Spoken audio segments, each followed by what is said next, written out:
pero ya estamos con Ezequiel Orlando. ¿Cómo estás, ¿Qué Ezequiel? tal, Roberto? Del país del CONICET al país de McDonald's.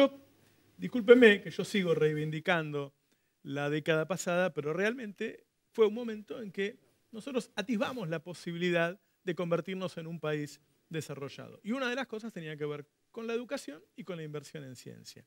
De lo que te va a hablar ahora Ezequiel Orlando es de ese laboratorio de la educación y la salud, que es la ciudad de Buenos Aires, en donde se viene una experiencia dramática. Sí, Roberto, no vamos a menospreciar a los trabajadores de las cadenas de comida rápida. Estamos hablando de que el PRO generó en la ciudad de Buenos Aires una crisis educativa, así como decías, Roberto, recién de la crisis económica que busca generar el PRO para que después no haya alternativas. Esa es la estrategia que tiene el PRO en general. Claro. Lo que hizo en educación es generar una crisis educativa en la que lleva al punto de que parece que no hay más opciones que hacer recortes que van a llevar a esto, ¿no? De que no haya más investigación, no exista más investigadores, que los egresados de la secundaria vayan directo a trabajar a las empresas multinacionales. Publicamos en el Destape ayer, ¿no?, que despidieron a la Messi del CONICET, una antropóloga muy importante que ya no va a formar parte del CONICET. Pero bueno, los planes de la ciudad apuntan a otra cosa. Es que claro, ¿no? El gobierno no necesita investigadores, necesita emprendedores, necesita trabajadores que crean en esta idea de liderazgo, es decir, que trabajen ciegamente atrás de su patrón y que sigan las órdenes. Esas son las ideas que tiene el PRO para reformar, hacer esta reforma integral educativa en la ciudad de Buenos Aires, que ya empezó. A ver, pero yo te decía, Roberto, de una crisis. ¿Dónde empezó esta crisis educativa de la que el gobierno tanto habla, ¿no? de que la educación es muy mala, de que tiene niveles muy malos? Convención general a la población de que la educación argentina era un desastre, a pesar de que se triplicó el presupuesto, se entregaban 500.000 netbooks por año, se entregaron casi 80 millones de libros. Ellos convencieron a toda la sociedad de que la educación estaba pasando su peor momento. Sí, y en la ciudad de Buenos Aires, Roberto, la pesada herencia vino de Mauricio Macri, que empezó la jefatura de gobierno en 2007. A partir de 2007, Roberto, todos los indicadores educativos empezaron a caer.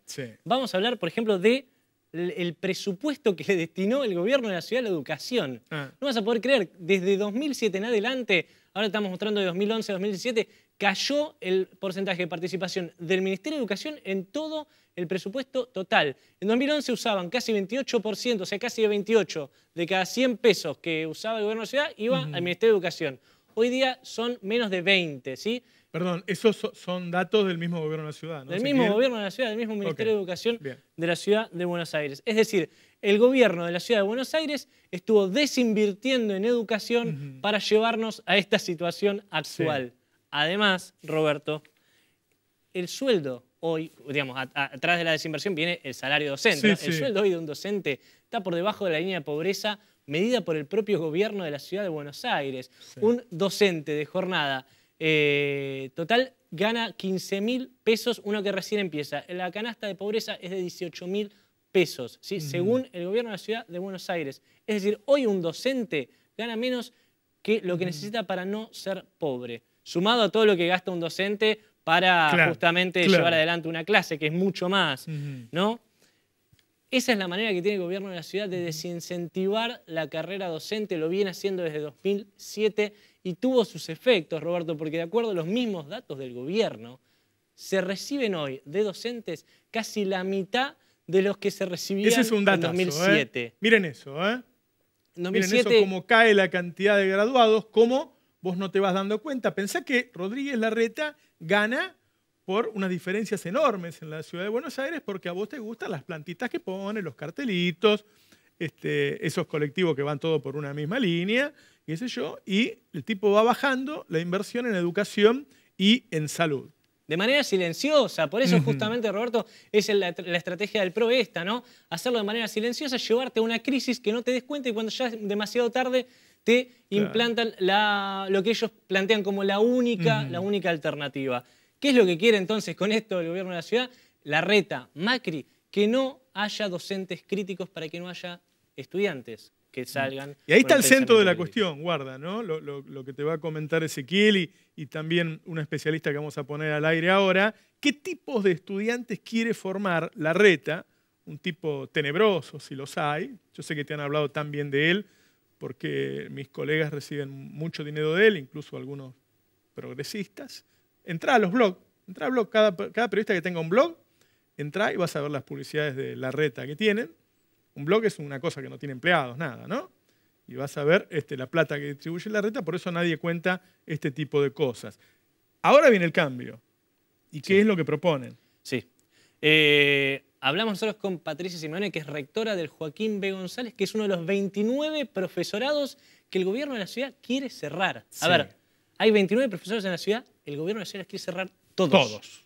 Todos. Para que solamente decidan ellos cómo va a ser formado un docente. Hablamos con ella entonces de cuál es el objetivo del PRO detrás de esta reforma y eliminación de los 29 Patricia Simeone, rectora del Joaquín B. González. A ver, dale.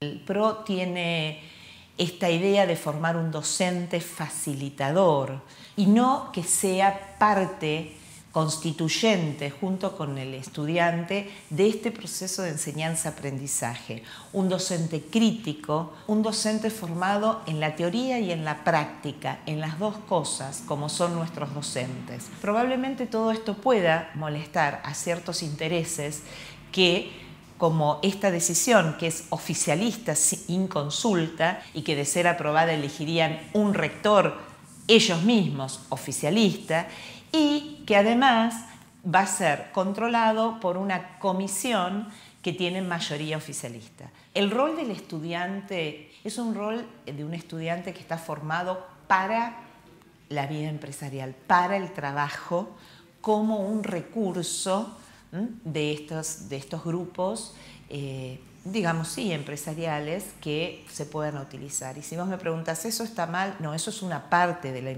la formación. Pero el rol de la educación va mucho más allá que formar recursos humanos. Se atraerá más estudiantes cuando se mejoren las condiciones en las que uno pueda trabajar, donde se mejore la carrera docente. Y por supuesto, indudablemente, porque esto es una realidad, con salarios dignos a lo que significa la responsabilidad de ser educadores. Un cambio dramático, ¿no? Sí, Roberto. A ver, nosotros lo que planteamos es esto, de que el gobierno quiere que no haya más investigadores y que los egresados de la secundaria vayan directo a trabajar al McDonald's. ¿Y por qué decimos esa empresa puntualmente? Porque es con la que el gobierno nacional hizo un acuerdo para que los trabajadores ganen menos del salario mínimo vital y móvil. ¿Sí? Es una de las empresas que ellos consideran ejemplar para que los jóvenes, los adolescentes empiecen a trabajar y empiecen a tener esta idea de meritocracia en su cabeza, ¿no? Y que toda su vida se marque a través de eso. En un mundo donde la formación va ya no tanto hacia los conocimientos que vos vas adquiriendo, porque en realidad luego están disponibles en las redes muy fácilmente, sino en la formación de cabezas, de tipos que duden, de tipos que piensen, de tipos que se hagan preguntas, de tipos que tengan pensamiento crítico. Eso es lo que quiere destruir Larreta acá en Argentina. Sí, a ver, Esteban Bullrich mismo había dicho en su momento que él está acá como un gerente de las empresas, como un gerente de recursos humanos de las empresas. Mirá lo que había dicho en su momento el ahora senador. Para mí es un honor que ustedes crean que yo puedo aportarles como ministro de Educación al debate de lo que la Argentina tiene que construir desde el punto de vista industrial a futuro. Yo no me paro como ministro de Educación, me paro como gerente de recursos humanos. Eso es lo que soy para ustedes. Bueno, fue sincero, ¿no? Es el director de recursos humanos de las empresas. No quiere formar alumnos para que un día sean trabajadores que luchen por sus derechos, que tengan pensamiento crítico, sino eso, recursos humanos para las empresas, baratos, callados y disciplinados. Claro, Roberto. De hecho, el gobierno de la Ciudad de Buenos Aires ya aplicó en la secundaria algo que se llama Escuela del Futuro, que implica cambios muy preocupantes. ¿Por qué, Roberto? Porque lo que quieren hacer es que haya pasantías obligatorias de 6 meses en los quintos años, es decir, cuando están a punto de graduarse, y que sean obligatorias, es decir, que no trabaja gratis para una empresa. No se recibe. No se recibe la secundaria. Además, lo que quiere, este es el PowerPoint que presentó el Ministerio de Educación, no hay documentos oficiales, Roberto, más que un PowerPoint y el proyecto de ley oficial. Lo que quiere es que haya docentes que no sean más docentes, que sean tutores, facilitadores. Quiere eliminar el rol del docente. Este es el proyecto de ley del PRO en la Ciudad de Buenos Aires para crear una universidad docente que justamente lo que va a buscar sea esto, que no haya más docentes, que haya tutores facilitadores, que es lo que va en línea con el rol que quieren ellos ahora para la secundaria. Es un proyecto de ley de 2 páginas. Es muy ambicioso porque pretende crear una universidad entera. Pero no dice nada, cosa que después cada uno lo interprete como quiera. 2 páginas. ¿Cuál es el rol que quiere el PRO para el docente del futuro, como llaman ellos? Lo que quieren es que sea flexible y se adapte al cambio, tenga una actitud emprendedora, sea abierto a la diversidad y use las tecnologías. Roberto, por eso quieren cerrar los 29 profesorados y crear una universidad. Yo creo que con los 29 profesorados actuales, si se les aumenta el presupuesto, pueden usar tecnología. Yo creo que... bueno, vos sabés que acaban de decretar el fin del plan Conectar Igualdad. Finalmente terminó, no existe más. Así que se ve que muy preocupados por el uso de la tecnología no están, ¿no? No, Roberto, no. Realmente esto todo es una excusa para poder justamente crear mano de obra barata o gratuita y que los docentes dejen de ser docentes críticos y pasen a ser meros tutores. De hecho, en la Ciudad de Buenos Aires, Roberto, tuvieron amparos judiciales que frenaron la implementación total de esta secretaria del futuro. Uno de estos que presentó amparos fue el asesor tutelar Gustavo Moreno. La semana pasada sufrió una medida disciplinaria del gobierno de la ciudad justamente por haberse enfrentado a toda esta reforma que es anticonstitucional porque obliga a los chicos a trabajar en la escuela pública. Lo que quiere entonces, Roberto, resumiendo, el gobierno de la ciudad es que si vos tenés plata te pagues una buena educación y si no la tenés pases a ser mano de obra barata o gratuita para las grandes empresas que son las que ellos representan. Una de las personas de las que no se puede hablar en los medios de comunicación en Argentina es Rodríguez Larreta. Es uno de los 2 o 3 que más pauta publicitaria da. Los medios, si no tienen la pauta de Larreta, no pueden vivir. Por eso no se habla de Larreta y por eso es un hombre del que a veces se habla que es presidenciable. Porque realmente el pelado parece el tipo perfecto, ¿sí? Nosotros acá, gracias a que nuestra financiación no es de Larreta, no es de Macri, no depende de ellos, sino que depende de vos, de las suscripciones, podemos dar estos informes sobre un tipo tan tenebroso como Horacio Rodríguez Larreta.